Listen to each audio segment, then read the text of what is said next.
Hey there, everybody. This is Adam Zundel, and welcome back inside FightingFalcons.com for another edition of Falcon Chat. Today we have rising sophomore quarterback Logan Moore, who had one of the top seasons by a freshman quarterback in school history, over 2,000 yards of total offense, 18 touchdowns passing, 5 more on the ground, West Virginia Conference Offensive Rookie of the Year. And so here is our conversation with Fairmont native Logan Moore. You probably had some sense, when you were being recruited that you would be in the mix to play right away. How did you approach that, during that summer, when you're getting ready to play, and then once you started into camp? I just took that as motivation. I just tried to work my butt off during the summer, prove to these guys that I could play and that I wanted to. How did you, when it became clear that you were going to be, the starter, how did you try and earn the respect of the guys? Were you a vocal kind of person, or did you just have to take like a back seat, even though that's tough in the quarterback position? Yeah, I wasn't really vocal. I just went out there and practiced as hard as I could, let my play speak for itself. Can you tell me about a time maybe you got after a guy? You don't have to name the guy. I'm trying to think. Not necessarily. I'm not really one of those guys that gets on a player because I know everyone makes mistakes. I make a lot of them myself, so I was always trying to get the best out of someone. Tell me about that first start. When you think back to Clarion, what are some of the images that come into your mind? What do you remember from that game? I really just remember Cody Reed on his touchdown run, just running over those guys and putting his hand up as he was walking in the end zone, and I don't know, it was just a great feeling. Passing wise, do you remember anything, or the speed of the game? That was your first live action against an opposing team. What did you remember about that? Yeah, I remember the first play of the game was actually a pass, and I remember dropping back. I was pretty nervous, but everything just felt like it was moving so much faster. And once I got that first completion, everything started to slow down for me.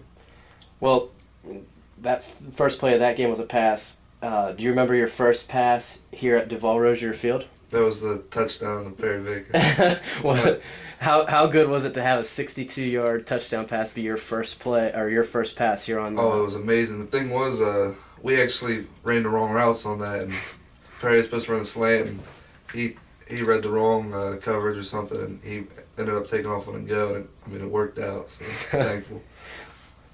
The West Liberty game was such a big event here, and you got to see Zach Amidro up close. What were your impressions about him and about the atmosphere around that game? Oh, the atmosphere was amazing, but Zach Amidro as a quarterback, he's tough. He manages the game well. He gets the ball in his playmakers' hands and lets them do work.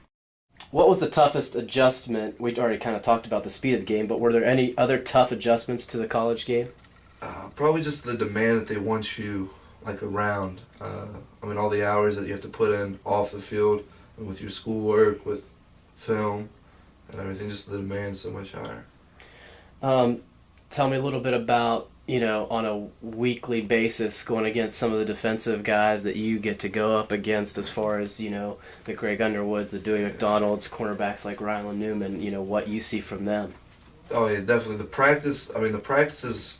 Well, sometimes it felt like they were harder than the games, just because we were going such a great defense with doing them, as you mentioned. But their defense is so complex. Going against them made it somewhat easy during the games. What have you tried to improve on in the spring and in the summer? What has kind of been your focus to be a better quarterback here as a sophomore? Footwork has been the main thing, but also just reading and understand defenses. Because once you read and understand defenses, you can start to pick them apart on offense. What about your footwork needs to improve? More like in the passing game, like drop backs and throwing to my left, pretty much. And tell me a little bit about what it's like to read a defense. Things happen. You've got just a few seconds when you break the huddle, if you huddle, and you get up to the line. What are some of the most difficult things to understand in about 4 or 5 seconds when you've got to kind of scan the defense to see what's going on? In high school, you got out there, normally a defense was set when you came to the line. now the defense is giving you a look, and as you get into your cadence, they're all switching around, moving around, switching up the coverage. So you just always have to be paying attention and know what they're doing. And is that where the film study comes in a lot? Because you see a guy, maybe it's a 3rd and long, and they start into one defense that you weren't expecting, but then as you get through it, you maybe see them move into something. Definitely, because watching film, you know what their tendencies are, what they're normally going to run, come out in, and like when you see something different, you're hoping they're going to switch, but sometimes they. Tell me a little bit what you like about Brian Fisher's offense. Oh, it's so complex, but there's such a variety of things you can do out of it, and for the most part, everything's the same. Just you can do it from a variety of formations.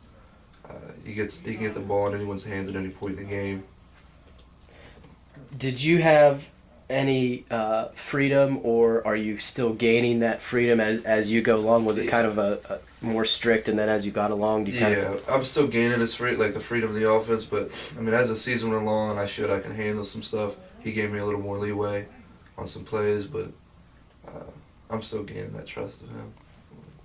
And what can we expect maybe from the offense and overall from the team this year? What kind of improvements do you think we'll see in the Falcons? I think we'll be a lot better than we were last year if we just keep working. We have a lot of guys that want to be great, that want to win championships. So hopefully, the hard work in the summer pays off. We come into camp, we work our butts off, and come together. We'll be all right. How is your role? You're still a young guy, but you're the quarterback. How has your role as a leader changed, or do you think it's going to change, or are you just going to keep doing what you've been doing? Well, I'm going to keep doing what I'm doing. I think I'm going to have to be a little bit more vocal, get the best out of guys in practice this year, but then it'll be pretty much the same.